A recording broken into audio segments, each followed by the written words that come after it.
Welcome back to ALPB Roundup. I'm Ryan here with a quick roundup because it's already afternoon. We got evening games starting on the new series for the weekend tonight. I've been super busy over the past 12 hours being distracted, so I should probably get this thing done, huh? We'll go into York, where the Barnstormers took the rubber match of this series against the Revs 5-3. York came back to tie the game after allowing 3 runs in the first, but they could not keep a grip on this. Niall Ball gets the win, his first this season. He goes 6 innings, allowing 2 earned on 9 hits. Love that from him. Wes Tunnell and Josh Graham shut it down in relief for the Barnstormers. Offensively, Kelly Dugan continues to be a stud. The Doog, 3 for 4 with 3 RBI and a pair of solo homers. OPS is now approaching a 1.2. Kelly Dugan, are you kidding me right now? Since arriving in the league last year, he's slashing a cool 331, 428, 585. That is over 1,000 OPS. That is unreal. Unreal from Kelly Dugan. For York, Nelly Rodriguez hits his second bomb of the season. Randy Gonzalez, he takes the loss, falling to 0-2. He allowed 3 earned over 5 2/3. Not the worst outing, but couldn't get it done as the bullpen couldn't bail him out. He surrendered 6 hits and 6 walks. Lancaster is 10-14, 10 games behind the Blue Crabs. York is 7-17. Gastonia snapped the Blue Crabs' 7-game winning streak last night, salvaging the final game of their series with a 13-1 win. Honey Hunters were ready to blow up, and they did. For Gastonia, Luis Castro homered twice, and Joseph Rosa hit one as well. 6 Honey Hunters had multi-hit games, while on the mound, Jerry Keel got the win. 6 innings, shutout, striking out 3. Love it for him. Randall Delgado, he looked good in 3 innings of relief. Allowed 1 run, got a save. 3 innings of work in a 13-1 game. Got the save, that'll count. The Blue Crabs did total 11 hits, but just could not convert them to runs. If anybody's wondering, the expected runs created from that would have been 4. So, not like it would have gotten done anyway, but 1 run from 11 hits is kind of wild. Mackenzie Mills, he allowed 8 earned in 5 innings of work. He takes the loss, falling to 2-1 for the Blue Crabs.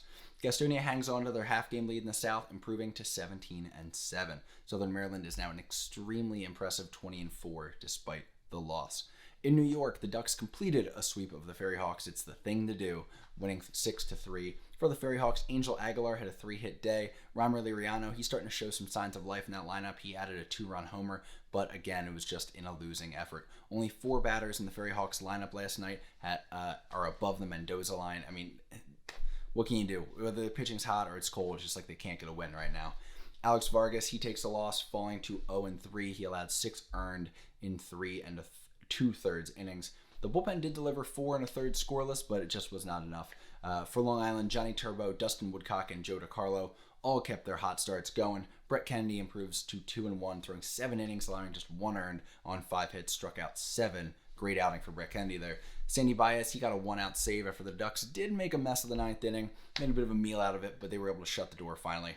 Long Island improves to 11 and 12, 13. I did not write the correct record down. Hold on. All right, now time for the best content ever, which is watching me look up stats on my computer during a video. Why am I like this? Long Island is 11-12. I was there. 11-12.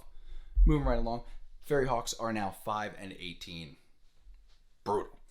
The Rockers held off a late push from the Legends to win the rubber match of their series in High Point. For the Rockers, Jerry Downs had himself a 3-hit day. Michael Martinez went 4 for 5. All 9 Rockers got a hit last night. 6 of them had multi-hit games. Justin Nicolino went 5 1/3, allowing 2 earned on 7 hits in the win over the Legends. He struck out 7 while walking just 1, improving his record to 4-1.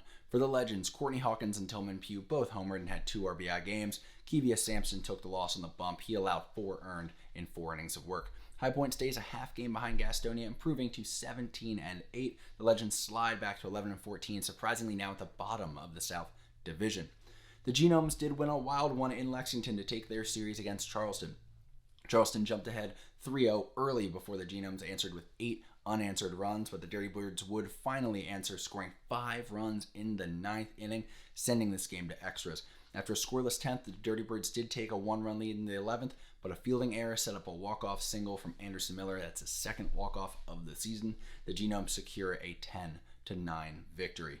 The Genomes improved to 11-14, 6.5 games behind the Honey Hunters. The Dirty Birds are a game ahead of them at 12 Looking ahead at the weekend's action, Charleston heads to Gastonia, trying to keep reeling in Gastonia. Gastonia is trying to fight to stay ahead of the Rockers. The Legends head to York in a battle of two teams really looking to get momentum going. York is they're basically out of touch with Southern Maryland at this point. They got to start thinking wild card records. Again, with the 2-half system, the Legends, they still have a shot. They're only 6.5 back, but they're going to need to get some momentum going here. Luckily, High Point and Gastonia kind of haven't getting in each other's way so far. The Rockers have their opportunity to close that half-game gap between them and the Honey Hunters as they welcome the FerryHawks to town. That is a big opportunity for them. If they can sweep that, that would be ideal. Southern Maryland sits 8.5 ahead of Long Island. Long Island will head down to play the Blue Crabs in a series that could determine if they are still in the conversation for the first half. After this series, everyone's going to be about halfway through the first half. And if Southern Maryland can sweep them, they'll have an 11-game lead. If they get swept, it's a 5-game lead. Very different conversations there. The Barnstormers and Genomes will also look to stay in contact with the top of their respective divisions when they meet in Lancaster this week. That Genomes and Barnstormers game should teach us a lot about both those teams. I like the Genomes, though, for the most part in that one.